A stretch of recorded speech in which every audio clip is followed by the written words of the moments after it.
Depuis déjà de nombreuses années, on connaît les éléments de langage du Kremlin pour décrier l'Ukraine depuis la révolution de la dignité, depuis le Maïdan de 2013-2014, et notamment que l'Ukraine aurait subi un coup d'État qui aurait amené au pouvoir un régime néo-nazi. Ça fait évidemment référence à une critique historique des pouvoirs russes et soviétiques vis-à-vis de ce qu'il décrit comme le nationalisme ukrainien, qui serait porteur de tous les dangers et qui nourrit énormément de fantasmes, que ce soit en Russie, mais aussi à l'étranger. Mais comment démêler le vrai du faux dans ce sujet qui est particulièrement complexe et dans ce sujet qui alimente beaucoup de passions?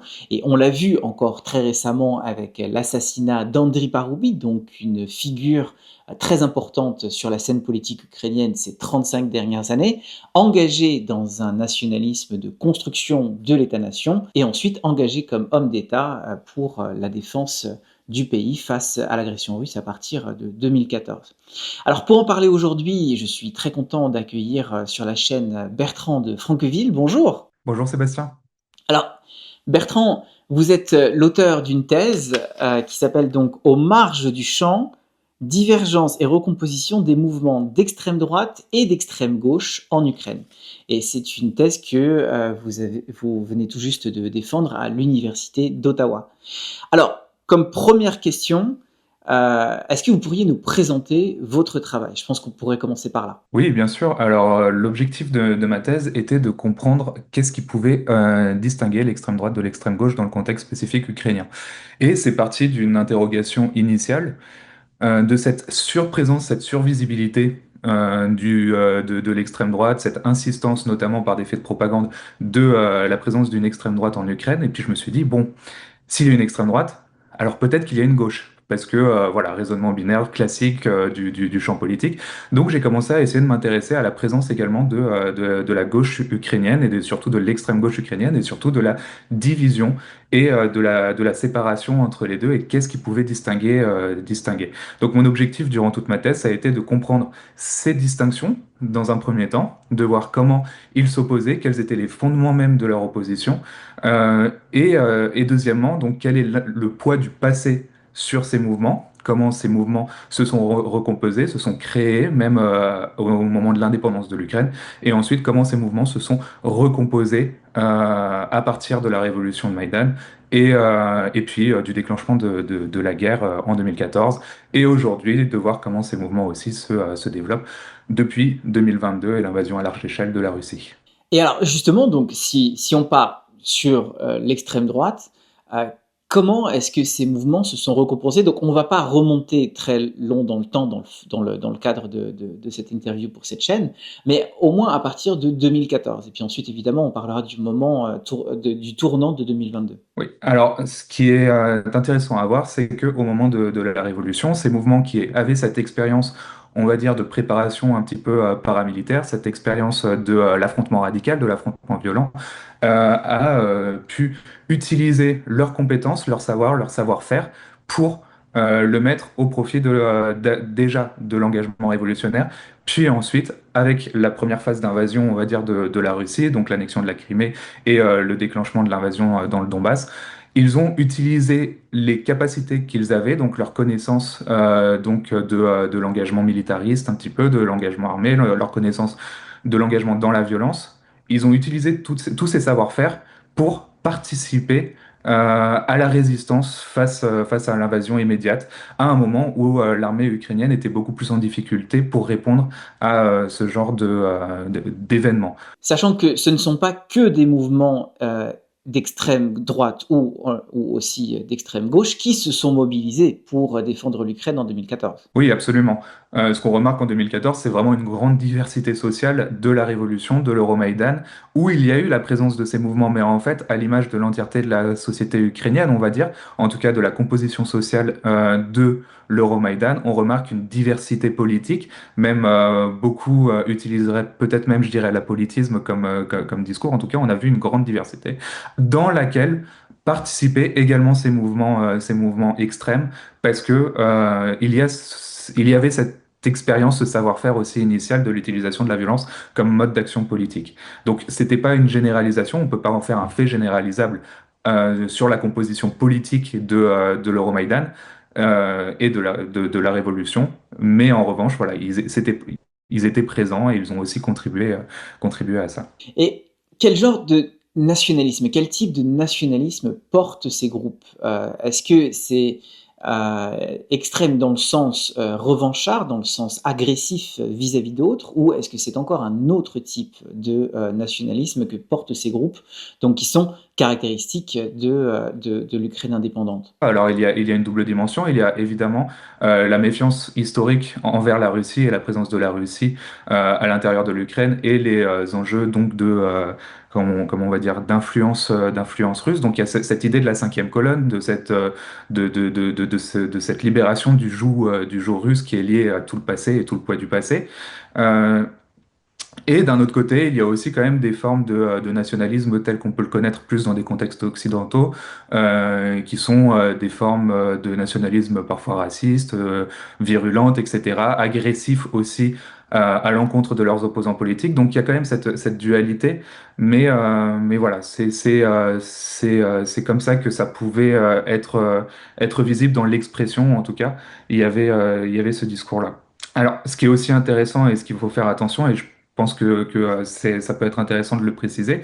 On peut voir aussi que ces mouvements extrêmes dans le cadre ukrainien et jusqu'à la révolution de Maïdan étaient doublement divisés. En fait, on a pu voir une double division du champ politique de ces extrêmes, de ces mouvements extrêmes, entre d'une part une division, donc extrême droite et extrême gauche, une division droite-gauche classique, et de l'autre côté aussi une division entre plus un nationalisme qui va pencher vers du pas de type pro-russe, mais en tout cas, qui va avoir une certaine affinité avec la Russie, avec l'influence russe, avoir cette tendance à avoir une collusion avec la Russie. Que ce soit à l'extrême droite ou à l'extrême gauche, ces formes de nationalisme étaient visibles. Donc c'est assez intéressant de voir qu'il y a eu cette double division entre l'axe droite-gauche, mais aussi entre l'axe plus ukrainien et un axe qui aurait peut-être tendance à vouloir se rapprocher ou à rester dans la proximité avec la Russie, dans les deux bords. Et alors, comment est-ce que ça s'est structuré à partir de 2014 jusqu'à ce tournant de 2022? Comment est-ce que donc ces mouvements se sont adaptés au contexte d'agression de la part de la Russie et et ont trouvé leur place dans le spectre politique et au sein de la société ukrainienne? Alors, donc, pour revenir, mais on n'est pas obligé de revenir sur cet aspect, sur ce qui est de la division entre un rapprochement plus pro-russe et l'identification pro-ukrainienne. Donc, on a vu qu'il y avait cette rupture à partir de 2014 où tout ce qui était d'ordre plus nationalisme plus proche de la Russie sont partis du côté du Donbass et on rejoint les mouvements séparatistes et les mouvements, les organisations russes et l'agression russe, etc. Et de l'autre côté, bon, ce qu'on repère dans les mouvements pro-ukrainiens, c'est qu'ils se sont saisis de l'occasion donc pour contribuer à la défense du pays. Dans un premier temps, donc à la défense de l'Ukraine, ils ont formé des organisations de type militaire, qu'on a très bien pu voir par exemple à travers le mouvement Azov. Ils se sont engagés militairement. Donc il y a eu cet engagement militaire, ils ont pu par cela avoir une forte visibilité, et à côté de ça, donc, dans le côté militaire, ils ont pu accroître leur rang. C'est un petit peu complexe, mais il faut être quand même assez précis sur le processus, c'est-à-dire qu'ils ont transformé leur engagement donc, dans la révolution. Il y a eu ensuite l'engagement dans la guerre. À partir de ça, il y a eu une certaine visibilité. Et progressivement, ils ont accru les rangs militaires par un engagement de citoyens qui voulaient également contribuer à la défense du pays. Ce qu'il faut voir à ce moment-là, c'est que les personnes qui ont rejoint ces organisations militaires n'étaient pas nécessairement des nationalistes ou n'étaient pas forcément des gens issus de l'extrême droite en termes de vision politique. Ce qu'ils voulaient, c'était contribuer à la défense du pays. Et ils préféraient rejoindre des mouvements et des unités comme ce qui a été le bataillon Azov, puis qui est devenu régiment Azov, parce que ça leur assurait de leur confier les capacités d'engagement, donc d'avoir un bon entraînement, d'être dans une unité qui était réputée. Parce qu'à partir de leur engagement, donc le régiment Azov typiquement, une fois qu'ils ont commencé, ont gagné en réputation par leur force militaire, par leur réussite militaire. Et donc les gens qui ont voulu commencer à rejoindre ces organisations-là l'ont fait pour contribuer à la défense du pays. dans des unités dans des unités expérimentées, dans des unités fiables, à l'heure où l'armée était beaucoup moins bien vue. L'armée ukrainienne était moins bien vue, beaucoup plus en difficulté. On n'avait pas le sentiment que l'engagement allait réellement compter au sein de l'armée, donc ils ont préféré aller vers ce genre d'unité. À partir de ça, ces mouvements nationalistes, les personnes politisées à l'intérieur de ces organisations-là ont utilisé leur engagement dans l'armée pour se rendre visible politiquement et gagner une certaine visibilité dans le champ politique. Donc ils ont profité de cette visibilité militaire pour se reconvertir et reconvertir cette visibilité dans le milieu politique et à l'intérieur du politique. Ce qui a fait qu'on a eu ce phénomène donc de retour aux politiques des organisateurs les plus politisés au sein de ces mouvements qui ont bénéficié de cet engagement militaire. Donc il y a eu ce phénomène où d'un côté on a eu une sorte de dépolitisation ou d'élargissement des organisations militaires issues de ces mouvements nationalistes, et de l'autre côté de départ dépolitisé pour retourner en politique pour ceux qui avaient une perspective d'engagement politique beaucoup plus importante. Et qu'est-ce que ça a donné donc entre 2014 et 2022, cet engagement politique? Euh, Politiquement, disons qu'ils ont gagné en visibilité, mais pas nécessairement en réussite politique. Dans la mesure où la guerre est devenue une condition d'accès dans le champ politique, ou en tout cas de visibilité dans le champ politique, l'engagement dans la guerre, mais ça n'a pas été un moteur de succès politique. Ils n'ont pas eu d'une part, ils n'ont pas eu le monopole de l'engagement militaire, donc ils n'ont pas pu se revendiquer comme les seuls défenseurs de l'Ukraine. Ce qui n'a pas permis un gain politique beaucoup plus important. Et de l'autre, en fait, voilà, ils n'ont pas pu en tout cas profiter politiquement de cette visibilité qu'ils ont eu dans la guerre. Ce qui montre un petit peu cette distinction entre les deux domaines. Le militaire n'est pas forcément une source de réussite, une clé de réussite politique. Donc ces mouvements ont gagné en visibilité, ils se sont réengagés politiquement, mais ils n'ont pas réussi à convertir ça en réel succès politique, ce qui a donné lieu aux résultats qu'on connaît finalement, d'une extrême droite où tout mouvement confondu aux dernières élections de 2019 n'ont gagné qu'autour de 2%, ont une réussite politique autour de 2% en termes de résultats électoraux, ce qui n'est pas un franc succès. Et finalement, est-ce que c'est pas finalement leur radicalité, leur extrémisme, leur discours extrême et en plus leur mode d'action de type radical, avec les organisations qui environnent les mouvements au sens large, c'est-à-dire des organisations parfois de type paramilitaire qu'on a pu le voir avec les Droghénies. Donc, est-ce que c'est pas cette forme de radicalité et cet extrémisme qui ne convainc pas et qui n'a peut-être pas réussi à convaincre au sein de la société ukrainienne, faisant que ces mouvements restaient à leur marge, restaient à l'extrémité, aux périphéries du spectre politique? Ouais, vous avez mentionné l'hydrogynie, hein, juste pour donner une clé de lecture, c'est en gros une espèce de milice urbaine qui a été créée comme une excroissance de Azov et donc de ce qu'on appelait le Nationalny Korpus, qui était le parti politique, et qui visait à seconder, à supplanter ou à complémenter les forces de police dans certaines villes d'Ukraine pour assurer la sécurité. Ça avait fait beaucoup parler de soi à l'époque, mais ça n'avait pas vraiment pris.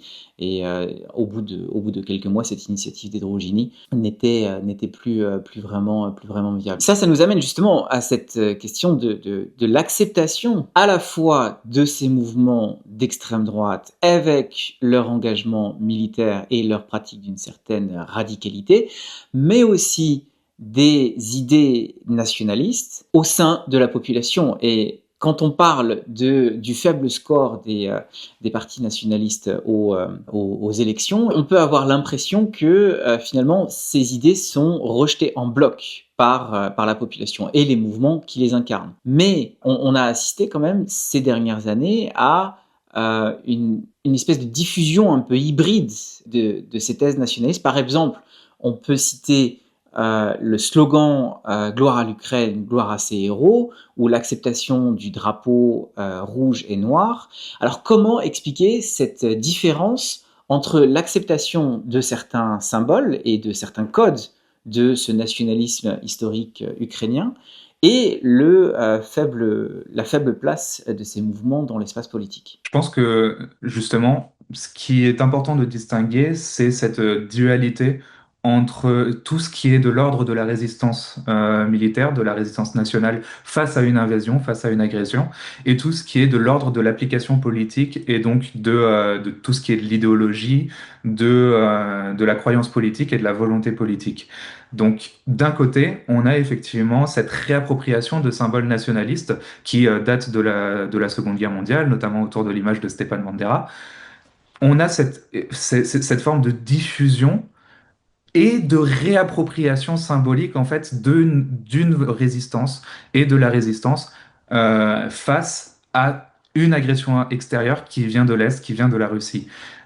Donc c'est dans cette forme-là que je pense on voit cette diffusion du slogan national gloire à l'Ukraine, gloire à nos héros, et du drapeau issu de Bandera. Donc je pense que c'est plus de l'ordre de la réappropriation symbolique. Et à ce niveau-là, il faut faire attention à ne pas avoir une image peut-être trop de diffusion top-down, de diffusion du haut vers le bas, vers la population, qui voit du coup un symbole arriver et qui utilise ce symbole et qui est exprimé et qui est employé, exprimé, réapproprié en termes de symbole de résistance, et l'environnement idéologique qui a pu être historiquement associé à ce mouvement. Et je pense qu'il y a eu cette dissociation à travers le temps entre la réappropriation symbolique de la résistance et tout ce qui est l'ordonnancement idéologique qui aurait pu ou qui peut être associé à ces symboles-là. Et il y a eu cette différenciation qui a été faite, où en fait les gens, je pense, quand ils utilisent le drapeau noir et rouge, c'est pas une affirmation idéologique à des thèses radicales, où c'est pas vu comme une affirmation idéologique, c'est vu comme un outil de résistance. Et on peut voir il y a vraiment cette dissociation entre tout ce qui est de l'ordre de l'idéologie. Et il faut pas croire que les gens sont des sortes d'éponges idéologiques qui vont recracher toute une idéologie, qui vont ressortir toute une idéologie associée à une symbolique. Faut pas, enfin voilà, c'est important de faire attention à ça et de plutôt comprendre que ça a été réutilisé, réapproprié de manière diffuse comme symbole de résistance à une invasion. Et c'est pour ça, du coup, quand on fait cette distinction-là, quand on remarque ça, on remarque que finalement, les thèses les plus radicales et les discours les plus radicaux et les plus extrêmes, en termes idéologiques, n'arrivent pas à se diffuser finalement.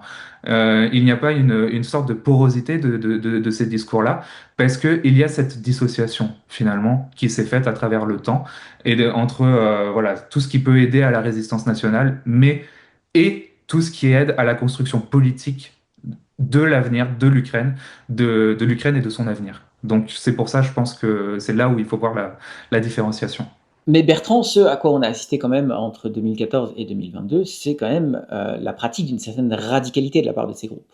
Je pense que ça reste important de souligner quand même qu'entre 2014 et 2020 et 2022, cette extrême droite restait quand même assez virulente et assez radicale. Euh, il n'y a pas eu d'augmentation nécessaire de crimes haineux, et donc on n'a pas eu une diffusion de cette violence à l'échelle de la société ukrainienne, mais on reste quand même sur des mouvements qui étaient assez violents, et cette violence était d'ailleurs choquante. Une violence qui était exercée à l'encontre des minorités roms, et à l'encontre de minorités sexuelles, etc. C'était une violence qui était toujours présente dans la rue. Peut-être pas au niveau politique, mais en tout cas, il y avait une violence de rue qui était quand même présente. Et c'est ce qui a permis de réouvrir la critique à l'encontre de l'extrême droite ukrainienne, et qui a contribué à ce que ces mouvements ne soient pas acceptés finalement. Donc ça a été plutôt source de ce manque de succès, de succès politique. Ça reste des phénomènes très minoritaires, mais c'est important de rappeler qu'il y avait quand même ces formes de violence présentes dans ces organisations-là entre 2014 et 2022, pour essayer de comprendre un petit peu aussi quel est leur rapport à la violence. Et Bertrand, on comprend bien hein, les dynamiques de recomposition des mouvements nationalistes entre 2014 et 2022, mais évidemment 2022 et les années qui ont suivi marquent un tournant pour l'Ukraine. Est-ce que ça a aussi marqué un tournant pour ces mouvements nationalistes? Alors, ce que je préfère voir plutôt qu'un tournant, alors un tournant en termes de visibilité, oui. On a un regain de visibilité à nouveau, et on a pu le voir même au niveau médiatique, il y a eu un regain de visibilité de la présence d'extrême droite dans les unités ukrainiennes. Mais plutôt que de parler de tournant, je préfère plutôt regarder ça dans la continuité des trajectoires et dans ce qui s'est fait avant et ce qui se refait à partir de 2022.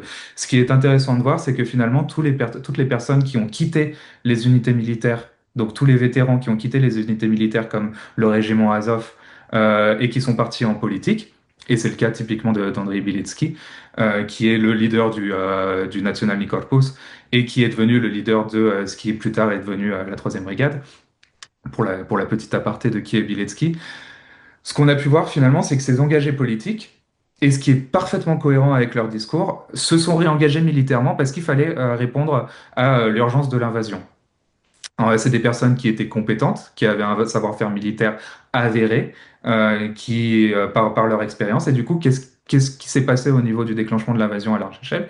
C'est que il y avait besoin de toutes les forces de l'Ukraine, et ces personnes qui ont cette compétence, qui ont cette expérience, ont réemployé cette expérience dans le militaire. Et ce qui correspond avec des discours que j'avais pu voir avant 2022, comme quoi pour l'instant, je suis un militaire. Je vais chercher aujourd'hui à m'engager politiquement pour participer dans le civil à l'avenir politique de la nation. Mais comme j'ai cette expérience militaire, si un jour la Russie continue ou s'il y a un besoin de se réengager militairement, je le ferai. Ça, c'est ce que certains militants que j'avais rencontrés à l'époque m'avaient déjà dit.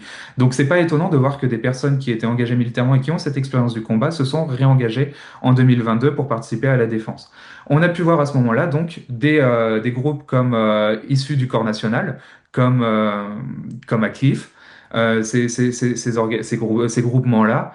Euh, ont ont décidé de s'engager militairement, donc de former des petites unités de régiments spéciaux, dites d'ailleurs Azov. Donc ils ont réemployé l'association militaire à Azov pour participer à la défense du pays. Ça a été notamment autour de Bielski et autour du corps national de Kiev. Donc ce réseau d'interconnaissance, finalement, ont juste décidé de se regrouper en tant qu'unité militaire pour participer à la défense du pays. Puis progressivement, ils ont grossi, exactement de la même trajectoire finalement qu'a eu Azov en 2014. Ils ont grossi progressivement, ont ramené beaucoup de gens, ont récupéré se sont alliés avec les autres unités issues du corps national qui avaient été créées dans d'autres villes pour globalement grossir de plus en plus et former ce qui est devenu la troisième brigade. Quand on regarde, en tout cas en termes de corps, par rapport à la trajectoire de la troisième brigade et du régiment Azov. Ce qu'on voit, c'est surtout un retour aux militaires par nécessité de participation à la défense du pays. C'est comme ça que ces unités ont été forgées. Mais donc, qu'est-ce que ça nous dit maintenant sur leur influence sur la politique? Bon, évidemment, dans le contexte de la loi martiale, c'est très difficile de mesurer les influences des différents partis. Mais qu'est-ce que ça nous dit aussi sur la diffusion de leurs idées et sur leur influence au sein de la société ukrainienne? Alors, moi, je compare ça beaucoup avec ce qui s'est passé dans la trajectoire d'Azov. C'est que la trajectoire d'Azov, c'est parti d'unités politisées qui, finalement, en formant des unités, des groupements militaires, ont contribué on a pu voir une dépolitisation des unités militaires. Est-ce que ça va être le cas au niveau des unités militaires? Je ne sais pas, mais ce qui est intéressant de voir au niveau des perceptions des soldats, c'est que il y a une distinction entre ce qui est de l'ordre du civil et du politique et de ce qui est de l'ordre de l'engagement militaire. Donc finalement, la priorité quand on va regarder dans ces groupements militaires, c'est d'abord l'efficacité au combat et la participation à la résistance armée. Et d'ailleurs, ce que je peux voir, c'est que ce qu'on peut voir, c'est que à force de recrutement, on voit ces mêmes formes de trajectoire proches de la dépolitisation, dans le sens où les gens vont s'engager militairement dans ces unités-là par leur expertise, par leurs compétences, par leur savoir-faire, et dans l'assurance d'être dans des unités dans lesquelles on va être bien encadré et des unités dites d'élite. Avant tout, là pour l'instant, dans ce qu'on remarque, c'est que c'est des militaires qui ont des compétences et qui ont des savoir-faire. En termes politiques, on va voir ce qui va se passer après. Je ne sais pas dans quelle mesure le succès politique, le succès militaire va être un garant de succès politique. Je vous avoue que je suis un peu sceptique. Peut-être que oui, il va y avoir une bonne réputation, mais je ne sais pas si la société ukrainienne va se dire, ah bah parce que c'était des bons militaires, ça fera forcément des bons politiques. politiciens. Donc, je ne suis pas certain qu'on observera une adhésion massive à des projets idéologiques issus de ces unités militaires, sachant qu'en plus, l'entièreté des groupements politiques nationaux ont contribué à la défense de l'Ukraine. Beaucoup de personnes, il y a une forte diversité politique au sein des engagés militaires. C'est pas que l'extrême droite qui s'est engagée militairement dans la résistance à l'invasion russe. Donc finalement, toutes les composantes politiques de la société peuvent aussi utiliser leur participation dans la guerre comme outil de légitimité politique. Cette surinsistance sur l'extrême droite invisibilise totalement les autres pans de la société ukrainienne qui participent à la résistance militaire. Et ce qui fait que aujourd'hui, on va même utiliser contre l'Ukraine le fait de la présence de l'extrême droite dans les rangs de l'armée ukrainienne, etc., pour, par exemple, je sais pas, justifier l'absence d'aide militaire à l'Ukraine, etc. Mais à côté de ça, toute la société ukrainienne s'engage, et y compris des gens situés à l'extrême gauche de l'échiquier politique, qui se sentent complètement également abandonnés par leurs partenaires et par certains de leurs alliés occidentaux, qui vont complètement ressortir le discours issu de la Russie, que l'Ukraine de toute façon est un pays fasciste et qu'on aide militairement l'extrême droite ukrainienne, alors qu'à côté de ça, il y a aussi des militaires engagés à l'extrême gauche de l'échiquier politique et qui s'engagent également sur le front. Et c'est assez important de montrer aussi qu'il y a l'entièreté de la palette politique, du spectre politique qui peut être représenté dans la défense de l'Ukraine. Parce que d'un côté, on a le discours national de défense nationale et de résistance nationale qui se comprend bien pour beaucoup. Mais quand on regarde au niveau de la gauche, pourquoi la gauche est engagée aussi militairement dans la défense du pays? C'est parce qu'ils n'ont pas le choix que de résister, parce qu'il s'agit de leur survie également. L'engagement dans la résistance ukrainienne, c'est un engagement de nécessité de survie, avant tout. Au-delà d'être une question d'engagement politique, etc., la priorité de cet engagement, c'est de défendre sa propre vie, de défendre sa ville, de défendre ses amis, etc. Et beaucoup de militants de gauche qui ont décidé de faire le choix des armes, et de participer à la défense nationale, c'est pas pour se plier dans un discours identitaire nationaliste qu'on aimerait attribuer à l'entièreté, enfin à tout va, mais pour dire, bah, nous, on n'a pas le choix, et quoi qu'il en soit, si demain la Russie est au contrôle de notre pays, on ne peut plus vivre librement. On sera chassé, on sera tué pour ce que nous sommes. Pour ce qui est des groupes LGBTQ, bah, ça va être dans des conditions affreuses. Donc c'est tout ce qui est la défense aussi de leurs valeurs, de leur identité de leur identité politique, de leur combat, peut être aussi représenté dans la participation à la défense. Donc il y a le côté résistance de besoin de survie, enjeu de survie, mais aussi enjeu de défense de qui on est, de ce qu'on représente et quelles valeurs on défend, et qui ne sont pas les valeurs que partage le système qui est en face, qui est celui de la Russie. Ouais, et puis là, vous avez anticipé une question que de toute manière je voulais vous poser, c'est que votre thèse porte aussi donc sur les divergences et les recompositions des mouvements d'extrême gauche aussi, que on n'associe pas forcément à l'Ukraine puisque, comme on le sait, hein, le clivage droite-gauche n'est pas aussi pertinent, voire pas du tout pertinent dans les pays post-soviétiques et post-communistes que il a été structurant en Europe de l'Ouest depuis déjà plus d'une centaine d'années. Et donc, à ce titre, l'extrême gauche est assez invisibilisée en Ukraine, et on a vraiment du mal à percevoir à la fois ses formes de mobilisation, ses formes d'engagement, mais aussi son impact sur la scène politique et dans la société ukrainienne. Et ça, c'est quelque chose que donc vous avez étudié dans le cadre de votre thèse. Est-ce que vous pouvez nous en dire un peu plus là-dessus? Oui, absolument. En fait, l'enjeu, c'est que comme on parle énormément de droite et d'extrême droite, pourquoi on parle de droite et d'extrême droite? Parce qu'on est dans une situation de compréhension du spectre politique, droite-gauche, qui reste quand même fonctionnel et qui reste quand même présent. Pourquoi on estime que c'est moins pertinent en Europe de l'Est? C'est parce qu'il y a eu une emprise de l'URSS et du passé soviétique sur ce qui est la définition finalement de la gauche, ce qui est représentatif de la gauche dans ces pays-là. Finalement, il y a eu cette monopolisation par le communisme soviétique voilà, nous on définit ça parce que en fait, il y a eu une éradication de tout ce qui pouvait être d'autres mouvements dits de gauche, ou en tout cas associés à la gauche ou à l'extrême gauche, que ce soit les mouvements anarchistes, que ce soit les mouvements socialistes ou les mouvements qui ont voulu mener, par exemple, un communisme à l'image de l'Ukraine, ou en tout cas au niveau de l'Ukraine. Donc pas un communisme ou pas une gauche, en tout cas définie directement par Moscou. Donc ces mouvements-là et cette pluralité de ce que pourrait être représentatif de la gauche a été complètement évincée pendant la période soviétique. Ce qui fait que au moment de l'indépendance, on a eu cette tendance à voir le clivage droite-gauche uniquement entre les communistes, c'est la gauche, et tout le reste, bah, ça peut être représentatif de la droite. Je simplifie évidemment beaucoup le trait. Et en fait, beaucoup, et surtout au niveau partisan, notamment dans les années 90-2000, tout ce qui était représentatif de la gauche à ce moment-là restait quand même le communisme et qui était quand même inféodé à une certaine représentation, une certaine volonté d'un rapprochement avec la Russie, ou en tout cas en restant proche de la Russie, et qui avait du mal à s'éloigner de l'héritage du passé soviétique. Progressivement, on a eu des mouvements comme les socialistes qui ont voulu se détacher un petit peu de ce passé-là et de montrer une forme de gauche et d'engagement beaucoup plus à l'image de l'Ukraine, en essayant de se sortir un peu, de s'extraire de ce passé, de ce passé soviétique. Et c'est là où il y a eu cette dichotomie qui s'est créée entre une gauche plus passéiste de la période soviétique et une gauche qui essaye de se renouveler un petit peu. Ça a moins pris au niveau partisan, mais ce qu'on remarque c'est qu'au niveau sous-culturel, au niveau militant, on a des formes de gauche qui ont cherché également à s'extraire de tout ce qui était la représentation soviétique de la gauche. Donc à se dire, bah non, nous n'acceptons pas le passé soviétique, nous ne sommes pas dans la continuité du passé soviétique, nous voulons construire une gauche un peu plus comme, bah, typiquement comme des mouvements qu'on peut voir en Occident, des gauches avec des valeurs politiques libérales, etc.